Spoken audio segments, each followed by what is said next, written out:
Biografi singkat Nabi Ibrahim Al-Khalil. Ibnu Jarir menyebutkan dalam At-Tariq, Nabi Ibrahim lahir di masa Raja Namrud bin Kan'an.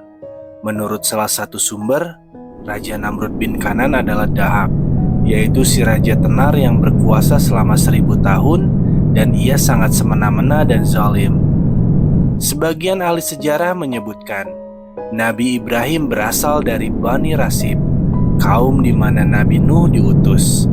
Dan pada masa itu Raja Namrud adalah raja dunia. Mereka menyebutkan saat itu muncul bintang terang hingga menutupi cahaya matahari dan bulan. Orang-orang pada masa itu tercengang, dan Raja Namrud pun ketakutan. Ia kemudian mengumpulkan para dukun dan tukang nujum untuk menanyakan makna peristiwa itu pada mereka. Mereka mengatakan, ada seorang anak yang lahir di antara rakyatmu dan kekuasaanmu akan tumbang di tangannya. Saat itu Raja Namrud melarang para lelaki menggauli wanita dan memerintahkan agar semua bayi yang lahir saat itu dibunuh. Dan Nabi Ibrahim Al-Khalil lahir pada masa itu. Allah Azza wa Jalla menjaga dan melindungi Nabi Ibrahim dari tipu daya orang-orang keji. Nabi Ibrahim lahir di Sus. Ada yang menyebut Babylon, yang lain menyebut Sawat di bilangan Kautsa. Dalam riwayat Ibnu Abbas, Nabi Ibrahim lahir di Barzah sebelah timur Damaskus. Setelah Allah membinasakan Raja Namrud melalui Nabi Ibrahim, beliau berhijrah menuju Haran, setelah itu menuju Syam dan menetap di kawasan Elia. Setelah itu, Ismail dan Ishak lahir. Namun setelah berjalannya waktu, istri pertama dari Nabi Ibrahim yaitu Sarah meninggal dunia lebih dulu dari Nabi Ibrahim di sebuah perkampungan bernama Hebron di bumi Kan'an. Sarah meninggal dunia pada usia 127 tahun menurut ahli kitab. Nabi Ibrahim dirunung kesedihan mendalam dan berduka cita atas kepergiannya, lalu membeli sebuah gua milik seseorang dari Bani Haits bernama Afrun bin Syakar seharga 400 mitskal. Di sanalah Sarah dimakamkan. Ibnu Asakir meriwayatkan dari sejumlah salaf bersumber dari kisah-kisah ahli kitab tentang kisah malaikat maut mendatangi Nabi Ibrahim. Hanya Allah yang mengetahui kebenaran kisah-kisah tersebut. Ada yang menyatakan Nabi Ibrahim meninggal mendadak seperti itu juga yang dialami Daud dan Sulaiman. Sementara versi ahli kitab dan lainnya tidak seperti itu. Para ahli kitab juga menyebutkan Nabi Ibrahim jatuh sakit dan meninggal dalam usia 175 tahun. Sumber lain menyebut 190 tahun. Nabi Ibrahim dimakamkan di Gua Hebron Al-Haitsi, tepat di dekat makam istrinya Sarah, di kawasan perkebunan milik Afrun Al-Haitsi. Nabi Ibrahim dimakamkan oleh Ismail dan Ishak.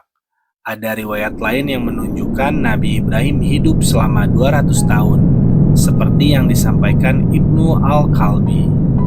Muhammad bin Ismail Al-Hasani Al-Wasiti menyebutkan sejumlah penjelasan tambahan disebutkan dalam tafsir Waqi. Abu Muawiyah bercerita kepada kami dari Yahya bin Sa'id, dari Sa'id bin Musayyib, dari Abu Hurairah. Ia menuturkan, Nabi Ibrahim adalah orang pertama yang mengenakan celana, orang pertama yang membelah sisiran rambut, orang pertama yang mencukur rambut kemaluan, orang pertama yang berkhitan di kadum atau menggunakan kapak dalam usia 120 tahun. Dan setelah itu hidup selama 80 tahun. Orang pertama yang menjamu tamu. Dan orang pertama yang beruban. Ia kemudian berkata, Ya Rob, apa ini? Allah menjawab, itu adalah ketenangan. Nabi Ibrahim kemudian berkata, Ya Rob, buatkanlah aku semakin tenang. Menunaikan keikhlasan kepada Allah Azza wa Jalla dan khusyuk dalam beribadah tidak melalaikan Nabi Ibrahim untuk memperhatikan badan, memberikan hak untuk bagian-bagian tubuh dengan dirawat secara baik, menghilangkan bagian-bagian yang mengotori keindahan tubuh seperti bulu dan kuku yang memanjang, kotoran pada gigi, atau kotoran di seluruh tubuh. Ini semua termasuk bagian dari pujian yang Allah sampaikan kepada Nabi Ibrahim, dan Nabi Ibrahim yang selalu menyempurnakan janji. Dikutip dari surat An-Najm ayat 37. Para musafir menjelaskan, yaitu menjalankan semua yang diperintahkan kepadanya, menunaikan seluruh amalan-amalan dan cabang-cabang keimanan. Masalah besar tidak membuatnya lalai untuk mengurus masalah-masalah kecil. Tugas-tugas besar tidak membuatnya lupa untuk menunaikan tugas-tugas kecil. Makam Nabi Ibrahim, Ishak dan Yakub terletak di kawasan Murabah yang dibangun Sulaiman bin Daud di negeri Hebron, negeri yang saat ini dikenal sebagai kawasan Nabi Ibrahim Al-Khalil. Data ini diterima secara mutawatir dari generasi ke generasi, sejak masa Bani Israel hingga saat ini. Makam Nabi Ibrahim memang terletak di kawasan Murabah, namun tepatnya di sebelah mana tidak ada riwayat sahih dari Rasulullah SAW terkait hal itu.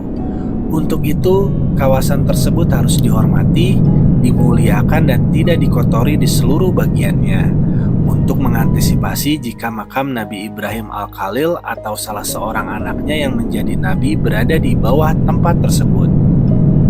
Mengingat Nabi Ibrahim adalah Rasul ulul azmi terbaik setelah Nabi Muhammad SAW, setiap orang sholat diperintahkan untuk membaca doa berikut saat tasyahud, seperti disebutkan dalam kitab Sahihain dari hadis Ka'ab bin Azra dan lainnya. Ia menuturkan, "Kami bertanya, wahai Rasulullah, bacaan salam untukmu sudah kami ketahui, sementara bagaimana kami bersolawat untukmu?" Beliau menjelaskan, "Ucapkan ya Allah, limpahkanlah rahmat kepada Muhammad dan keluarga Muhammad, sebagaimana Engkau telah melimpahkan rahmat kepada Ibrahim dan keluarga Ibrahim. Dan berkailah Muhammad dan keluarga Muhammad, sebagaimana Engkau telah memberkahi Ibrahim dan keluarga Ibrahim. Sesungguhnya Engkau maha terpuji lagi mulia."